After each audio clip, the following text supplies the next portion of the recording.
Nadiskubre ang ginagawang drilling operation sa limestone formation sa Masungi Georeserve ng Rizal Wind Energy Corporation kasama ang Singapore-based Vina Energy.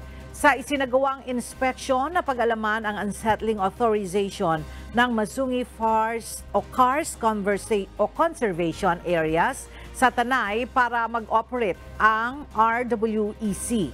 Hindi rin malinaw kung ang kumpanya ay nag-a-apply ng Environmental Compliance Certificate o ECC para makapagsagawa ng drilling operation sa Masungi. Ikinabahala naman ang malawakang konstruksyon sa mga wildlife animals, lalo na sa mga ibon at mga paniki. Sa ngayon ay patuloy na nakikipag-ugnayan ang Masungi Georeserve sa RWEC pero hindi pa nagbibigay ng tugon ang kumpanya.